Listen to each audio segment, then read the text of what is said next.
Sekalian, salam sejahtera dalam kasih Tuhan kita Yesus Kristus. Kebenaran hari ini 2 Mei berjudul Penyelenggaraan Pelayanan yang Benar. Saudaraku, hal utama yang harus kita terima dan kita yakini dengan segenap hati, yaitu Tuhan adalah pribadi yang memiliki kehendak yang harus kita lakukan setiap saat dan dalam segala hal. Ya, setiap saat dan dalam segala hal, saudaraku. Selain itu, Allah juga memiliki rencana, ya. Rencana-rencana Allah itu bisa meliputi 2 area. Pertama, rencana Allah secara umum, yaitu rencana Allah sejak semula membangun kerajaan dan keluarga Allah. Setiap anak Allah harus terlibat di dalam rencana besar Allah ini. Jadi sejak semula Allah mau membangun kerajaan dan keluarga. Yang kedua, rencana Allah secara khusus, yaitu rencana atas setiap individu anak Allah yang sangat spesifik. Jadi setiap orang percaya itu, saudara-saudaraku sekalian, memiliki rencana Allah yang spesifik. Dalam hal ini setiap orang percaya menanggung rencana Allah yang khusus dan istimewa. Ya. Setiap kita itu memiliki rencana Allah yang khusus dan istimewa, saudara-saudara. Setiap kita itu. Setiap kita itu luar biasa karena Allah memiliki rancangan yang khusus yang dipercayakan kepada kita, saudara-saudara. Tidak ada orang yang memiliki rencana yang sama dari Allah. Rencana Allah pada masing-masing individu itu unik. Terkait dengan kehidupan orang percaya sebagai anak-anak Bapa yang dipanggil untuk menghadirkan kerajaan Allah dan mewujudkan kehendaknya dalam hidup ini, Tuhan sangat reaktif dan responsif terhadap segala sesuatu yang kita lakukan. Ya, segala sesuatu yang kita lakukan itu pasti mempengaruhi perasaan Allah. Nah, segala sesuatu yang kita lakukan artinya semua yang kita pikirkan, kita ucapkan, dan kita lakukan. Reaksi dan respon Tuhan terhadap kehidupan umat pilihan berbeda dengan kehidupan mereka yang bukan umat pilihan. Hal ini disebabkan oleh 2 faktor. Pertama, karena kita anak-anak Allah. Kedua, karena kita harus menghadirkan kerajaan Allah dan mewujudkan kehendaknya di dalam kehidupan kita masing-masing.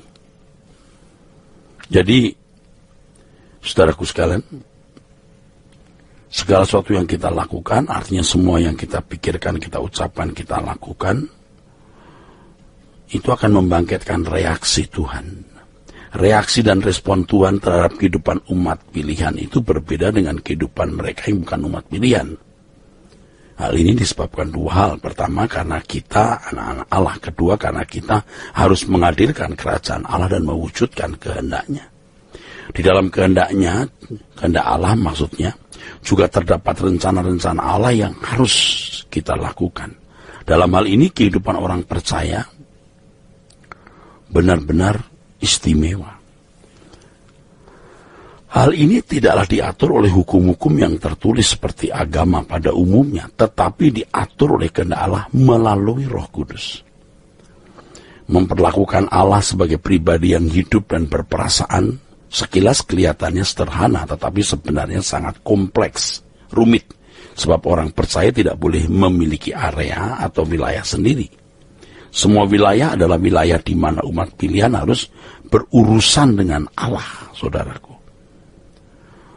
Ya, dalam Roma 8:28 mengindikasikan hal ini, bahwa Allah bekerja dalam segala hal, mendatangkan kebaikan. Berarti bahwa Allah berurusan dengan orang percaya secara pribadi dalam segala hal. Kenyataan yang tidak bisa dibantah adalah bahwa Tuhan tidak kelihatan, sering seperti tidak ada, seakan-akan Ia ada di tempat yang tidak dapat disentuh atau dijangkau.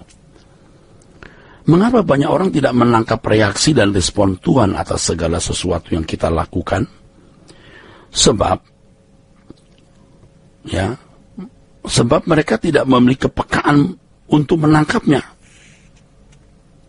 Hal ini disebabkan karena mereka tertarik kepada sesuatu atau seseorang yang lebih besar daripada ketertarikannya kepada Tuhan dan kerajaannya. Untuk itu, untuk bisa menangkap kehadiran Allah secara maksimal, seseorang harus hanya memiliki satu dunia, dan dunia itu adalah Tuhan saja. Atau tidak usah sama sekali. Tuhan absolut, kita tidak dapat mengabdi kepada dua Tuhan, saudara. Kalau saudara mengabdi kepada Tuhan, ya Tuhan saja.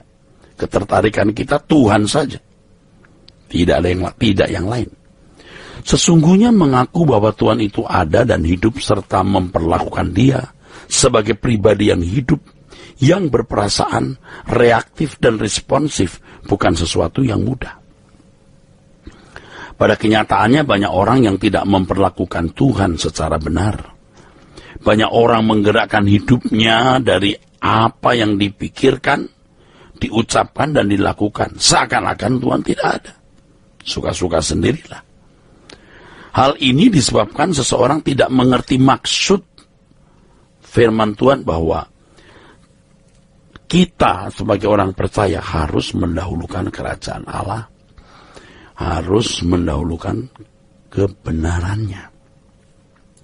Banyak orang-orang Kristen yang aktif bergereja, sebagai aktivis bahkan pendeta, menganggap Tuhan hanya sekedar wacana, percakapan, tetapi tidak menjadi pribadi yang hidup dan yang mencengkeram hidupnya. Tanpa disadari, Tuhan sering dianggap seperti sebuah sistem yang hanya dipercakapkan tetapi tidak dihadapi dan diperlakukan secara real. Kalau orang beragama, sistem yang dimaksud adalah hukum-hukum. Bagi mereka yang penting sudah melakukan hukum-hukum Tuhan. Di luar melakukan hukum-hukum Tuhan itu, atau hukum-hukum yang mereka miliki, maka mereka tidak berurusan lagi dengan Tuhan. Berbeda dengan orang percaya, yang harus berurusan dengan Tuhan dalam segala hal, setiap saat. Jadi kalau orang beragama biasanya orientasinya pada hukum.